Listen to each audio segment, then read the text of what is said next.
शहर जानना चाहेगा। अमर बावरी अयोध्या जा रहे हैं। 22 तारीख को हम लोग नहीं जा रहे हैं। की चर्चा है कि इस बार अमर बावरी अपने सीट को छोड़कर समरी लाल के सीट से चुनाव लड़ सकते हैं कि इन 8 सालों में आपकी भी संपत्ति 1100 गुना बढ़ गई। तो आपको डर नहीं लगता? बाद लोकसभा की जब चर्चाएं होती है तो आजकल आपका भी नाम बड़े जोरों से चलता है। क्या मानते हैं कि आने वाले लोकसभा और विधानसभा में जयराम महतो चंदन क्यारी के लिए कितना चुनौतीपूर्ण रहेंगे भाजपा? नमस्कार, डी फोकस में आपका स्वागत है। मैं हूं हिमांशु। पूरे हिंदुस्तान में इस समय आमंत्रण का दौर चल रहा है। इस समय हम लोग बोकारो के सर्किट हाउस में हैं और हमारे साथ बात करने के लिए प्रतिपक्ष के नेता अमर बावरी हैं। सर, बहुत स्वागत है और नए साल की ढेर सारी शुभकामनाएं। आपको भी और आपके तमाम दर्शकों को अंग्रेजी नववर्ष की शुभकामनाएं। आपको जोहार। सबसे पहले पूरा शहर जानना चाहेगा, अमर बावरी अयोध्या जा रहे हैं। अयोध्या निश्चित रूप से जाएंगे। रामलला आए हैं तो उनके यहाँ तो जाना ही है, लेकिन 22 तारीख को हम लोग नहीं जा रहे हैं। झारखंड का जो समय है, झारखंड के लोगों को जो आमंत्रण मिला है राम मंदिर तीर्थ ट्रस्ट के माध्यम से, वह है फरवरी के आखिरी और मार्च के पहले सप्ताह में। उस समय हम लोग निश्चित रूप से जाएंगे, रामलला का दर्शन करके आएंगे। 500 सालों के लंबे संघर्ष के बाद, कई बलिदानों के बाद, कई तप तपस्या तर्पण समर्पण के बाद रामलला वापस गर्भगृह में विराजमान हो रहे हैं। तो ये तो पूरे समस्त हिंदू समाज और पूरे ब्रह्मांड में निवास करने वाले हर मानव के लिए एक बहुत बड़ा शुभ दिन है। नए साल में सीधे सीधे पूछना चाहूँगा, इधर उधर घुमाना भी नहीं चाहूँगा। चंदन क्यारी और बोकारो जिले में ये जोरों की चर्चा है कि इस बार अमर बावरी अपने सीट को छोड़कर समरी लाल के सीट से चुनाव लड़ सकते हैं।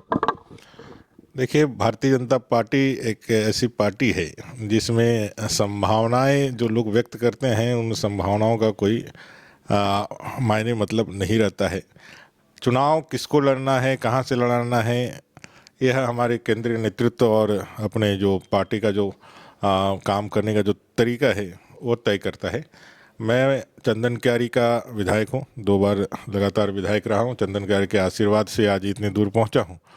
मैं आखिरी दम तक चंदन क्यारी के लिए समर्पित हूँ। ये मेरी पार्टी भी जानती है और मैं भी बताता हूँ। पार्टी अगर चुनाव लड़ने के लिए दूसरे जगह से कहेगी तो नहीं जाएंगे? वो भविष्य के विषय को आप क्यों करते हैं? मैंने कहा ना, पार्टी एक कार्यकर्ता के रूप में पार्टी कुछ भी कहे, हम लोग सब करने के लिए तैयार रहते हैं। अच्छा, धनबाद लोकसभा की जब चर्चाएं होती है तो आजकल आपका भी नाम बड़े जोरों से चलता है और जब जब धनबाद का प्रश्न उठता है तो अमर बावरी मुस्कुराते बहुत है। देखिए, मुस्कुराना तो सब लोगों का एक जीवन का ही एक सबसे अच्छा ही मुझे लगता है। इस तरह के भविष्य के बातों को, संभावनाओं का चर्चा करके ही आप जैसे पत्रकार बंधु अपने दर्शकों का मनोरंजन भी एक तरह से करते हैं। तो मुझे लगता है कि मैंने कहा कि भारतीय जनता पार्टी के लिए जो काम करने का जो तरीका है, जो कार्य संचालन का जो तरीका है और जो संगठन है, वो अपने हिसाब से काम करती है। मैंने कहा, एक भारतीय जनता पार्टी के कार्यकर्ता के रूप में सभी लोग हैं। नरेंद्र भाई मोदी भी एक कार्यकर्ता के रूप में ही हैं।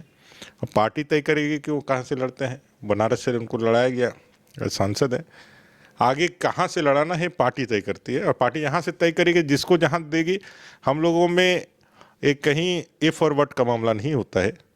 पार्टी ने कह दिया कि इसको करना है तो हम लोग के लिए वही सर्वोपरि है। कहा जा रहा है कि इस बार चंदन क्यारी में एक नई पार्टी का जन्म हुआ है जिसका आंदोलन का लोहा पूरा झारखंड मांग रहा है। तो क्या मानते हैं कि आने वाले लोकसभा और विधानसभा में जयराम महतो चंदन क्यारी के लिए कितना चुनौतीपूर्ण रहेंगे भाजपा के लिए? राजनीतिक दल चुनाव लड़ कर के अपने आप को जनता के विकल्प के रूप में प्रस्तुत करने का काम करते हैं। फिलहाल तो मैं यही कह सकता हूं कि चंदन क्यारी सहित झारखंड के 81 विधानसभा में पूर्ण बहुमत की सरकार भारतीय जनता पार्टी बनाएगी और 81 विधानसभा का जो सबसे पहला कमल होगा, पिछले बार भी 2019 के चुनाव में भी पहला कमल चंदन क्यारी से ही खिल करके आया था। इस बार भी चंदन क्यारी से ही पहला कमल 2024 में विधानसभा के चुनाव में खिल करके आएगा। मतलब कोई असर नहीं रहेगा जयराम? मैं अपनी बात कर सकता हूँ, मैं अपनी पार्टी की बात कर सकता हूँ।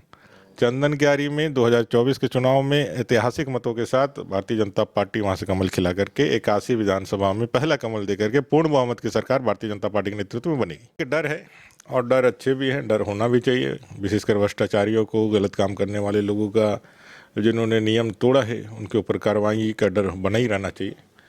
और ये डर आज सर चढ़ के बोल रहा है, क्योंकि देश में जानते हैं लोग जो भाई अब कांग्रेस की सरकार नहीं रही है, जो भ्रष्टाचार को पोषण करने वाली, संपोषित करने वाली और उसको आगे बढ़ाने वाली रही है, भ्रष्टाचार की जनक रही है कांग्रेस। अब देश में नरेंद्र भाई मोदी हैं जो पूर्णतः जीरो टॉलरेंस की नीति अपना के रखे हैं भ्रष्टाचारियों पर, और उनकी कार्रवाई से बचने के लिए राज्य सरकार ने एक तत्कालीन राहत के लिए अपने पदाधिकारियों को, भ्रष्ट पदाधिकारियों को बचाने के लिए कवच दिया है। लेकिन मुझे लगता है कि नरेंद्र भाई मोदी जी के सामने और उनके नीति के सामने, जहां भ्रष्टाचार उन्मूलन उनका प्रथम लक्ष्य है, मुझे लगता है यह तत्कालीन ही साबित होगा। और राज्य सरकार के पदाधिकारी हों चाहे राज्य सरकार के मंत्री मुख्यमंत्री हों, अगर कोई गलत करेंगे तो कानून का शिकंजा उन पर कसेगा, और जनता के प्रति उनको जवाबदेह बनाने के लिए और जो कानून के दायरे में ला करके उनको पनिश करने का काम निश्चित रूप से संविधान अनुरूप कार्रवाई इस मोदी जी की गवर्नमेंट में होगा ही होगा। सर लेकिन आप पे भी तो लगातार आरोप लग रहा है, लगातार सर आप पे भी एक आरोप लग रहा है कि इन 8 सालों में आपकी भी संपत्ति 1100 गुना बढ़ गई, तो आपको डर नहीं लगता? आप पे भी जांच का शिकंजा का? जांच तो करवा ही रहे हैं। मैंने कुछ गलत किया रहेगा तब ना डरेंगे।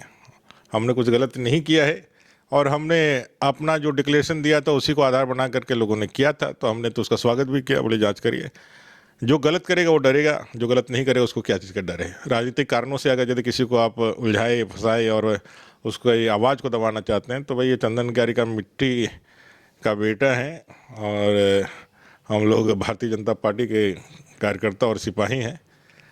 गलत के आगे झुकेंगे नहीं, और सही जहाँ रहेगा वहाँ पे कुछ भी करने के लिए तैयार रहेंगे।